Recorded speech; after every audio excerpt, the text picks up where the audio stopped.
Hello everyone, welcome back to our channel My Dream Kitchen. இன்னைக்கு நம்ம My Dream Kitchenல mini idli fry தான் பார்க்க போறோம்.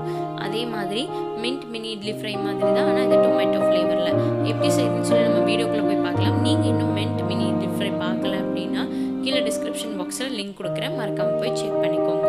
இப்போ இட்லி ஃப்ரை செய்யிறதுக்காக நான் ஒரு pan சூடு பண்ண வச்சிருக்கேன். அதுல 3 டேபிள்ஸ்பூன் அளவு எண்ணெய் சேர்த்துக்கலாம். எண்ணெய் நல்லா சூடாகட்டும்.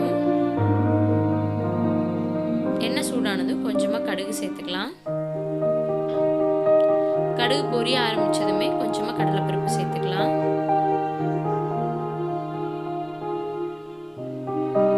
எல்லாமே நல்லா பொரிஞ்சு வரட்டும். இப்போ பொரிஞ்சு வந்ததும் நான் ஒரு கொத்து கறிவேப்பிலை சேர்த்துக்கிறேன்.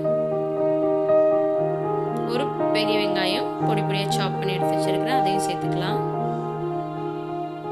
2 பச்சை மிளகாய் கீறி வச்சிருக்கேன். நான் மிளகாத்தூள் மஞ்சத்தூள் சேர்க்கறனால நான் காரம் 2 பச்சை மிளகாய் எடுத்துர்க்கேன். இப்போ நல்லா வணங்கி வர வரைக்கும் வணக்கிக்கோங்க.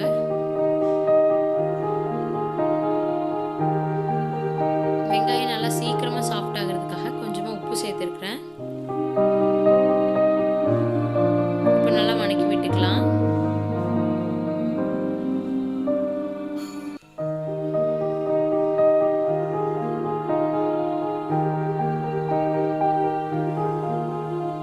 வெங்காயம் நல்லா வதங்கி வந்துருச்சு. இப்போ நான் ஒரு மீடியம் சைஸ் தக்காளி குட்டி குட்டியா கட் பண்ணி வச்சிருக்கேன், அதையும் சேர்த்துக்கலாம்.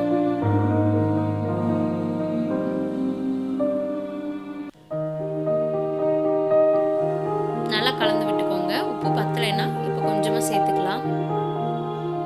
நான் வணக்கி விட்டு வேக வச்சதுக்கு அப்புறமா உப்பு பத்தலைன்னா சேர்த்துக்குவேன். இப்போ தக்காளியை மூடி போட்டு நான் 2 நிமிஷம் குக் பண்ணிக்கிறேன். 2 நிமிஷம் நல்லா வேக வச்சதும் தக்காளிலேருந்து தண்ணி விட்டு நல்லா வெந்திருக்குது. இந்த ஸ்டேஜில் நம்ம இப்போ மிளகாத்தூளும் மஞ்சத்தூளும் சேர்த்துக்கலாம்.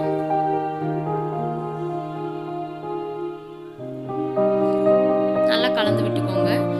நம்ம சேர்த்த மிளகாத்தூளோட பச்சை வாசனை போக ஒரு 20-30 செகண்ட் நல்லா வணக்கி விட்டால் போதும்.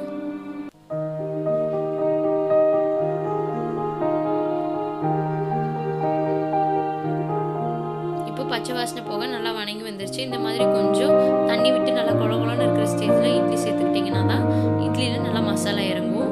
அதனால் இப்போ நம்ம வேக வச்சிருக்க இட்லி சேர்த்துக்கலாம். இட்லி சேர்த்து நல்லா ஒரு 2 நிமிஷம் கலக்கி விடுங்க. அப்போ தான் இட்லிக்குள்ளே நல்லா இந்த சட்னியோட ஃப்ளேவர் எல்லாமே இறங்கி இட்லி ரொம்ப டேஸ்ட்டாக இருக்கும். இந்த மாதிரி செஞ்சு கொடுத்தா குழந்தைங்க ரொம்ப விரும்பி சாப்பிடுவாங்க. இது அவங்களுக்கு செப்பரேட்டாக நம்ம இட்லி சட்னி கொடுத்து அதை பிச்சு தொட்டு சாப்பிட்ற மாதிரி இருக்காது. ஈஸியாக சாப்பிட்டுக்குவாங்க. அதே மாதிரி டேஸ்ட்டாகவும் சாப்பிட்டுக்குவாங்க.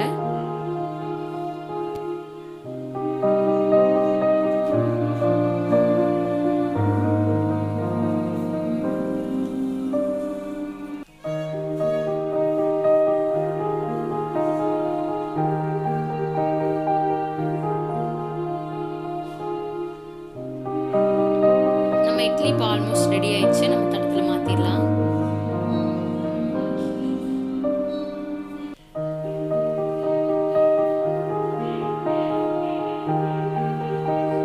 இந்த மாதிரி கண்டிப்பாக நீங்களும் வீட்டில் ட்ரை பண்ணி பாருங்கள். அப்போ தான் இன்னும் நல்லா டேஸ்ட்டாக குழந்தைங்க விரும்பி சாப்பிடுவாங்க.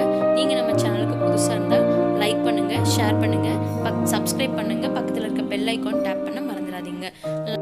வீடியோ பிடிச்சிருந்தா லைக் பண்ணுங்க, பிடிக்காட்டி அது பக்கத்தில் டிஸ்லைக் பட்டன் இருக்கும், அந்த பட்டனை டேப் பண்ணிடுங்க. லைக் ஷேர் கமெண்ட் பண்ண மறந்துடாதீங்க. பாய்.